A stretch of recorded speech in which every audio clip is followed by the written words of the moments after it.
Olá, meus irmãos, minhas irmãs, inscritos do canal Arca da Aliança. Então, eu conversei com a Carla e entendi, né? A gente entendeu. Acho melhor fazer um adendo aqui antes da gente entrar na Fratelli Tutti, tá? A intenção dessa colocação aqui vai ser, eu vou fazer uma proposta aqui da gente sair um pouquinho dessa bolha, desses esquemas mentais que nos colocaram hoje em dia, para a gente entender um pouquinho mais, de um foco um pouquinho mais distante, o que está acontecendo, né, em todos os países do mundo e de uma maneira geral no mundo, tá ok? Então eu fiz um roteiro aqui e vou dar uma seguidinha nele, tá certo? Seguinte, o pensamento atual foi colocado dentro de bolhas, né, dentro de esquemas mentais para entender o mundo, tá certo? Por isso tentam encaixar o Papa em um espectro ideológico. O Papa está muito acima desses esquemas limitados. Ele está demonstrando a realidade que transcende as definições clássicas. Esses esquemas mentais de explicação do mundo têm impedido as pessoas de alcançarem a verdade e têm causado muita confusão e divisão no mundo. A primeira coisa para sair dessa bolha é entender que o que move as pessoas que se afastam dos valores transcendentes é a ganância e a sede de poder. Querem ser como Deus. A segunda coisa é que essas pessoas são facilmente manipuladas pelo demônio. E isso explica o porquê de tantas ações contra a igreja, contra a família, contra a infância, contra os bebês no útero, tanta divisão, tanta mentira, tantas guerras. Tudo isso vem de inspiração demoníaca. Se você não compreender isso, nenhum esquema mental será capaz de lhe explicar o mundo como ele é. Então, partindo do ponto que há sempre um grupo ou um indivíduo tentando dominar um país, quiçá o mundo, vou tentar sair um pouquinho desses esquemas mentais para descrever quais os caminhos que alguns indivíduos ou grupos têm utilizado para tomar o poder, e assim entender o que foi abordado na Fratelli Tutti.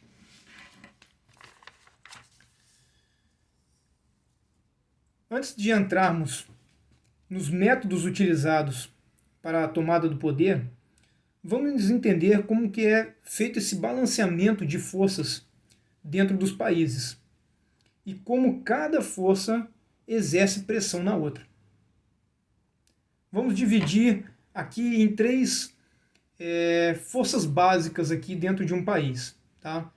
Eu vou falar, existem outras forças, outros fatores que exercem, que têm determinada força dentro do país, mas basicamente a gente tem uma força estatal, né, que é regida por uma elite política, uma elite de funcionários públicos, né, do legislativo, do executivo, do judiciário. Vamos imaginar que isso seja um círculo, tá? Uma circunferência. Um outro círculo, uma outra força que tem dentro do país, é a força financeira. Tá? Essa força financeira ela não é tão antiga assim. A força financeira, digamos, ela começou a ter mais poder dentro do país lá para o século XIX, né, que começaram aí a crescer as grandes fortunas, e século XX se desenvolveu bastante, esse poder cresceu bastante. Hoje ele é um poder, a gente tem que considerar ele como um poder. Esse poder ele é regido por uma elite financeira, tá certo? A gente pode chamar os donos do capital mundial, os donos do capital nacional, mas são grandes bilionários, digamos assim. Tá?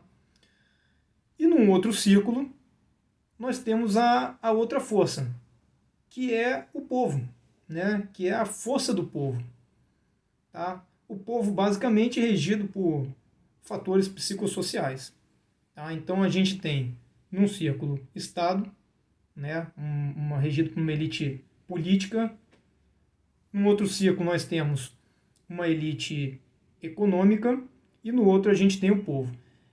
Estas três circunferências estando do mesmo tamanho, né, proporcional, a gente tem um país equilibrado, um país saudável, digamos assim. Então, o equilíbrio na capacidade que cada uma dessas forças tem de exercer pressão na outra é que mantém a ordem dentro do país. Como que cada força dessas exerce pressão na outra? Uma pressão saudável. Tá? Aqui a gente está falando de uma situação de normalidade.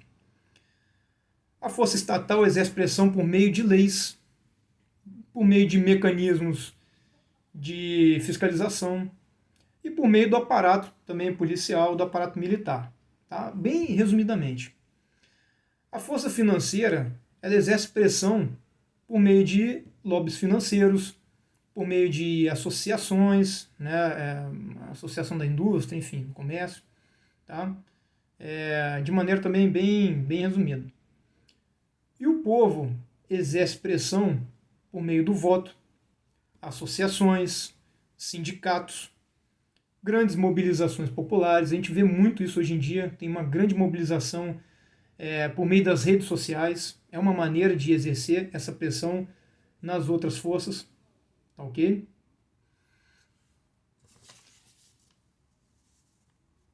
Voltando agora para a questão da ganância. Tá? Então a gente já identificou as forças: política, força financeira e o povo.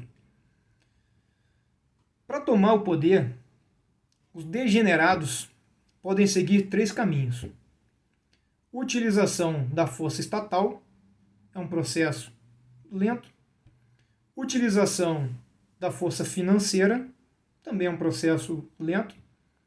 Ou a utilização de uma revolta popular, uma utilização da força popular para tomar o poder de maneira violenta.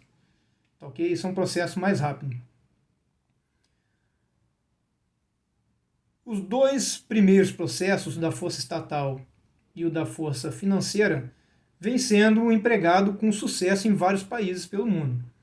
Principalmente a utilização da força estatal, né, que é o que a gente mais presencia. Mas a força financeira ela já vem também sendo utilizada, eu vou falar mais à frente. A terceira, né, a última ali, por meio da força do povo, ela meio que está adormecida, foi utilizada ali mais ou menos até o meio do século XX, né? Digamos assim, ela não foi abolida, ela está latente ainda, né? Vídeo que está acontecendo no Chile, né, e alguns outros países ali que tentam emplacar, às vezes, uma revolução, uma revolta popular. Então está em desuso, mas ela também fica ali, não pode ser totalmente esquecida.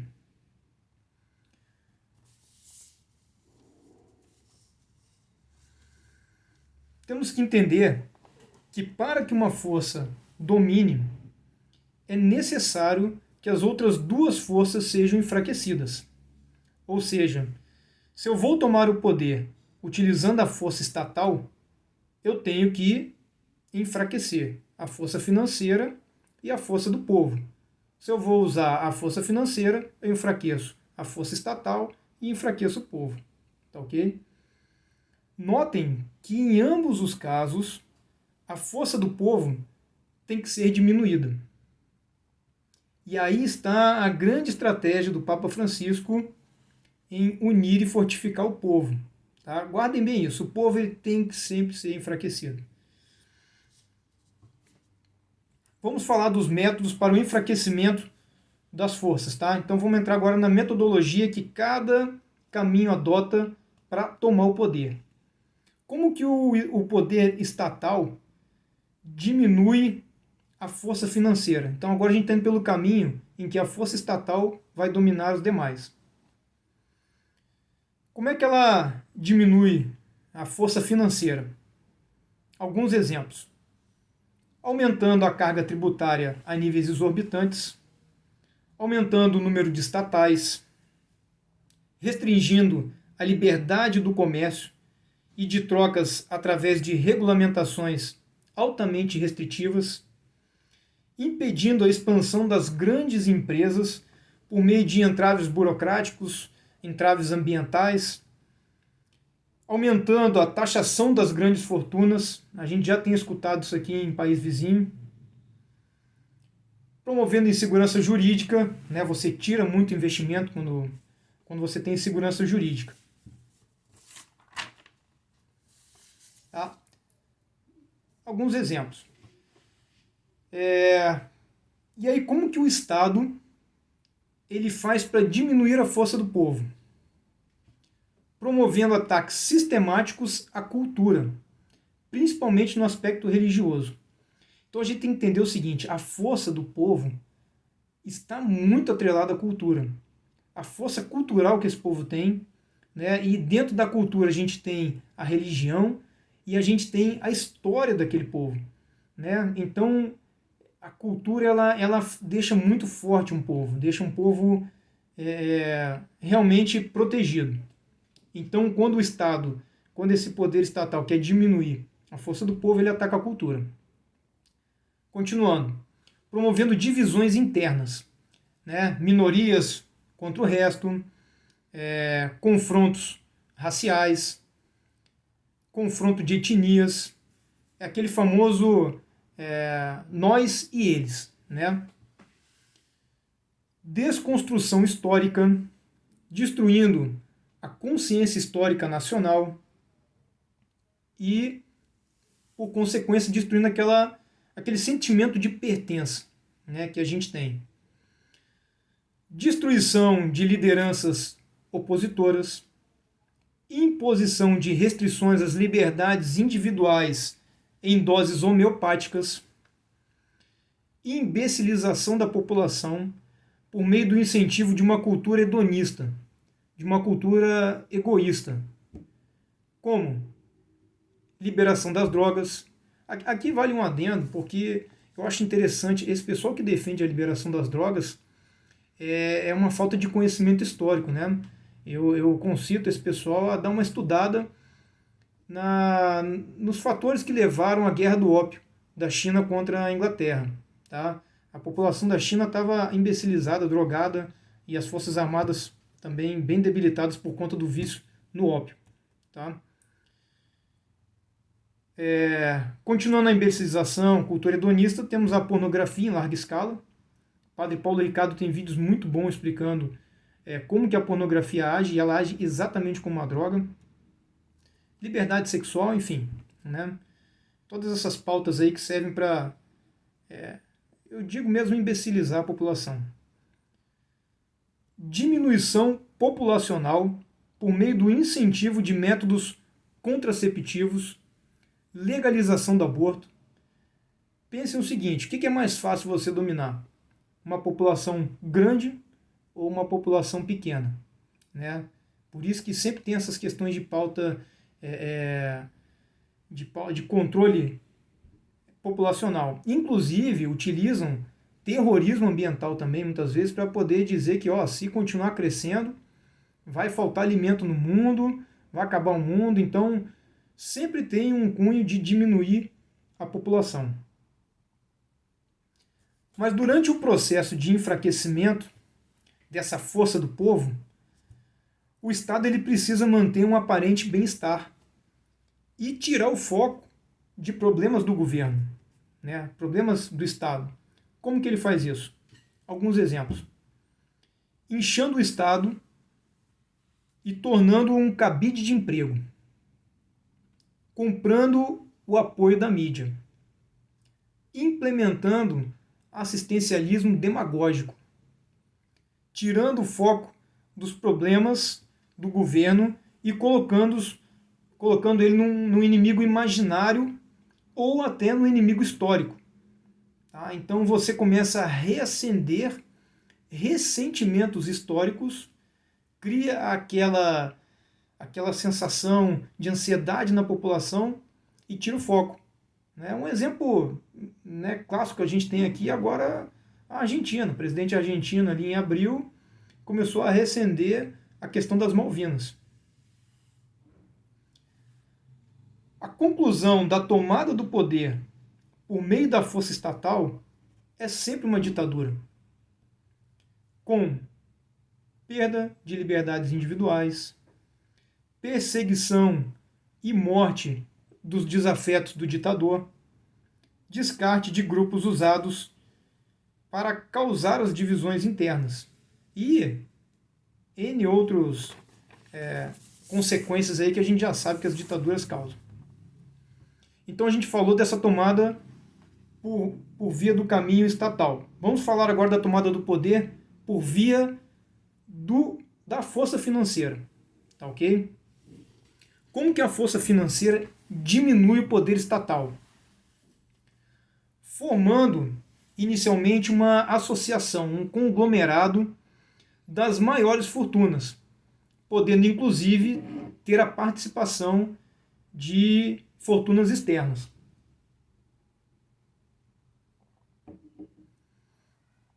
Comprando os meios de comunicação e grandes imprensas da mídia. Comprando partidos políticos. E aqui eu vou fazer um adendo pelo seguinte, tem um livro escrito pelo David Horowitz, que é Do Partido das Sombras ao Governo Clandestino. O David Horowitz, ele é um dissidente da New Left americana, ele é um dos idealizadores da New Left, e enfim, ele vira um dissidente de esquerda, e nesse livro ele explica como que as grandes fortunas americanas se juntaram num conglomerado de fortunas e, através de vários procedimentos, estrangulando financiamentos dos partidos americanos, eles compraram o Partido Democrata. É muito interessante esse livro. Então o poder financeiro também compra partidos. Tá? E muita gente acha que o Partido Democrata ele está a serviço da esquerda. Na realidade, ele está a serviço do capital americano, né, das grandes fortunas, obviamente que eu vou explicar mais à frente por que eles usam a pauta esquerdista. É um livro muito interessante, vale a pena a leitura. Continuando. Então, a força financeira também infiltra lobistas em órgãos públicos, na política e no judiciário. Também faz aquela propaganda contra a estrutura estatal, insinuando que o Estado é um grande parasita, só serve para impedir o avanço econômico, que os mercados são maravilhosos e que eles se autorregulam sem intervenção estatal. Realização de grandes fusões, sufocamentos de pequenas empresas que são fornecedoras do Estado, enfim, entre outras várias medidas que podem ser adotadas, eu elenquei algumas. E como que a força financeira diminui a força do povo? Empregando os mesmos métodos que a força estatal usa para esse fim. Né? A elite financeira observou que o método mais eficiente para enfraquecimento da força do povo vem da ideologia de esquerda, principalmente os métodos elaborados pela Escola de Frankfurt. É por isso que tantos analistas ficam confusos e buscam entender o porquê um mega bilionário apoia candidaturas e ONGs de esquerda. É simples. É o caminho mais fácil para o esfacelamento da força popular. E o fato mais interessante é que a esquerda está sendo usada justamente por seus maiores inimigos históricos, os donos do capital. Então, para o enfraquecimento da força do povo, a elite financeira utiliza a pauta esquerdista e para o enfraquecimento do Estado, muitas vezes eles têm usado a pauta liberal. Questão do Estado mínimo, né? Os mercados se autorregulam. Aqui eu vou fazer eu não anotei aqui, mas é interessante também a gente entender. Eu falei que a força do povo vem da cultura. A força, esse poder financeiro, essa força deles vem de acordo com a liberdade que eles têm. Então, quanto mais liberdade o poder financeiro tem, mais ele aumenta o seu poder. Então, a liberdade atrelada também a um incentivo do consumo. Então, isso aumenta muito o poder deles, é o que tem aumentado muito o poder no mundo. Né? Por isso que eles vão sempre ir na direção dessa liberdade. A liberdade não é ruim, mas a gente tem que ter um controle. Você não pode soltar totalmente os freios, que esse jogo de poder começa a ficar desbalanceado demais. Tá?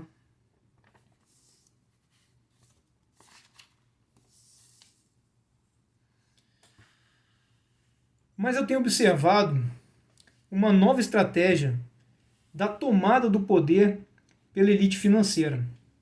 Qual seja, o acerto prévio com agentes políticos corruptos para que esses tomem o poder por meio estatal. E consolidada a dominação, a elite política vende o poder para a elite financeira.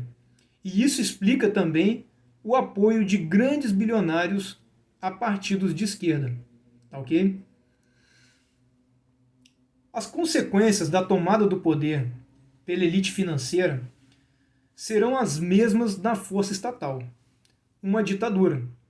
Só que em vez de líderes políticos demagogos satânicos, nós teremos uma ditadura de uma elite financeira satânica. Bem, irmãos, para finalizar, eu gostaria de, mais uma vez, ressaltar que para a tomada do poder, por qualquer uma das forças, será sempre necessário o enfraquecimento do povo. E é exatamente por esse motivo que a Fratelli Tutti é tão urgente e necessária. Numa primeira parte, o Papa Francisco identifica todas essas mazelas, todos esses métodos que têm sido empregados para dividir os povos, esvaziar sua cultura e destruir sua consciência histórica. E numa segunda parte, propor um caminho de paz interna, de união e de fortalecimento do povo, restabelecendo essa força tão necessária para o equilíbrio do jogo de poder nacional e mundial. É isso que eu tinha para falar. Rezemos pelo Papa Francisco, rezemos pela unidade da nossa igreja. Salve Maria e fiquem com Deus. Um abraço.